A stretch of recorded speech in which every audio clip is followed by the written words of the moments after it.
భూసేకరణ కూడా చేయలేదు. ఏ ప్రాజెక్టు నిర్మించాలన్నా, ఏ ప్రాజెక్టును పూర్తి చేయాలన్నా మొట్టమొదట భూసేకరణ అనేది అవసరం.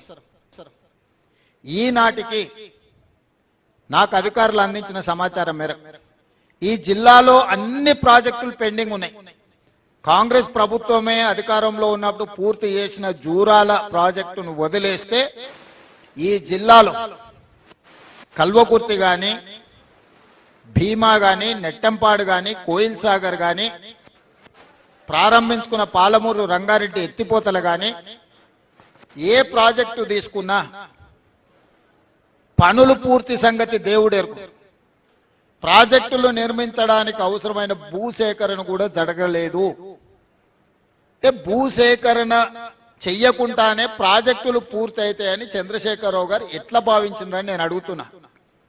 అంటే ఆయన ఆలోచన ఎంతసేపు ఉన్నా పంపులు, లిఫ్టులు, వేల కోట్ల కాంట్రాక్టర్ల బిల్లులు చెల్లింపుడు, అందులో నుంచి నగదు కొట్టేసు. నాగం జనార్దన్ రెడ్డి గారు కొట్లాడి కొట్లాడి కొట్లాడి అలసిపోయి ఇప్పుడు ఆయనతోనే చేరే పరిస్థితి వచ్చింది. ఏ మాటకు ఆ మాట పాపం పెద్దలు నాగం జనార్దన్ రెడ్డి గారు ఈ పంపులలో, లిఫ్టులలో జరిగిన అవినీతి మీద ఏండ్ల కొద్ది కొట్లాడి సుప్రీంకోర్టు వరకు కూడా పోయి కొట్లాడొచ్చు. ఆయన మాట్లాడిన దాంట్లో వాస్తవం ఉంది. ఈరోజు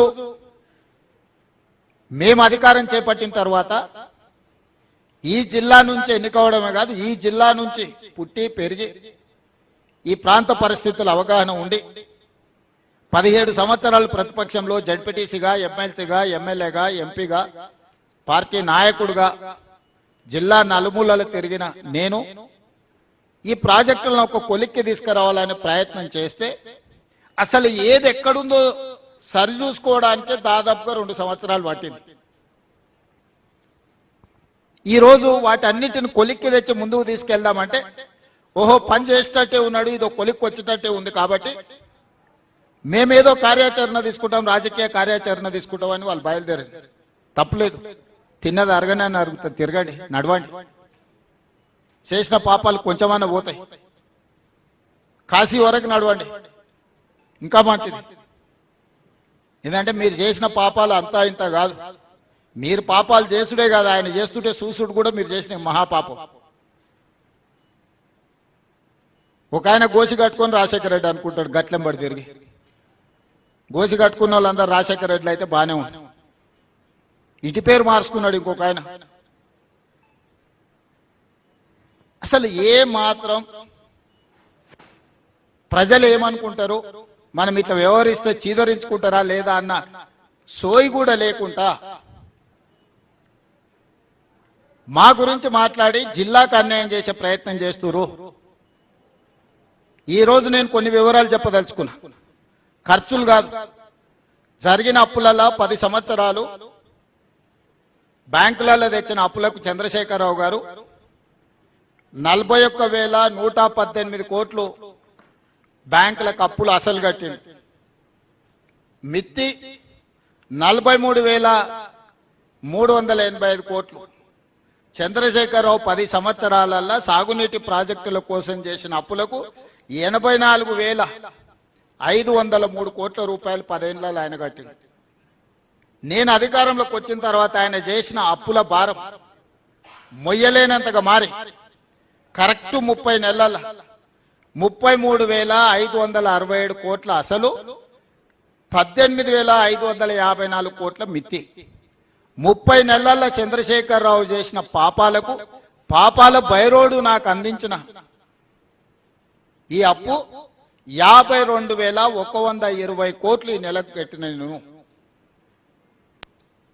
మీడియా మిత్రులు రాసుకోవాలి, 30 నెలల చంద్రశేఖరరావు చేసిన అప్పులకు తప్పులకు ఓన్లీ సాగునీటి ప్రాజెక్టులకు నేను చెప్పేది 52,121 కోటి రూపాయలు ఆయన చేసిన అప్పులకు తప్పులకు అసలు మిత్తి కలిపి 52,121 కోటి రూపాయలు నేను చెల్లించిన.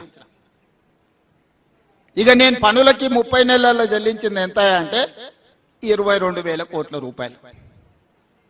52,000 కోట్ల రూపాయలు ఆయన చేసిన అప్పులకు నేను వడ్డీలు అసలు మిత్తి కడితే నేను మొత్తం రాష్ట్రంలో జరిగిన ప్రాజెక్టులకు అంతా నేను చెల్లించింది కాంట్రాక్టర్లకు 30 నెలల 22,000 కోట్లు.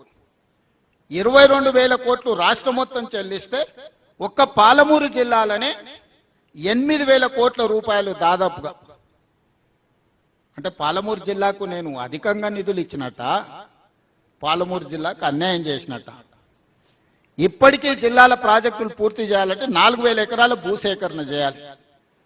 భూసేకరణ చేయకుండా కాంట్రాక్టర్లకు ఎన్ని పైసలు ఇచ్చినా, కాలువ 5 కిలోమీటర్లు తొలవాలంటే 1 కిలోమీటరు భూసేకరణ చేసి మళ్ళీ 1/2 కిలోమీటర్ వదిలి మళ్ళీ 1/2 కిలోమీటరు భూసేకరణ చేసి మళ్ళీ 1/2 కిలోమీటర్ వదిలితే నీళ్లు వారుతాయా? రిజర్వాయర్లలో ఆడాడ కొంత భూమి ఉంటే కోర్టులో వచ్చి స్టే తెచ్చుకుంటే రిజర్వాయర్లలో నీళ్లు నింపగలమా? ఈరోజు కాల్వలకు మెయిన్ ల్యాండ్ కెనాల్స్ కి నువ్వు భూసేకరణ చేయలేదు. రిజర్వాయర్ల సమస్యలు అట్లనే ఉన్నాయి. ఉదండాపూర్ లో R&R సమస్య ఉంటే నిన్నమన్న మీకు తెలుసు కదా, R&R సమస్యను ఈరోజు ఆ సమస్యను పరిష్కరించుకునే ప్రయత్నం చేస్తున్నాం.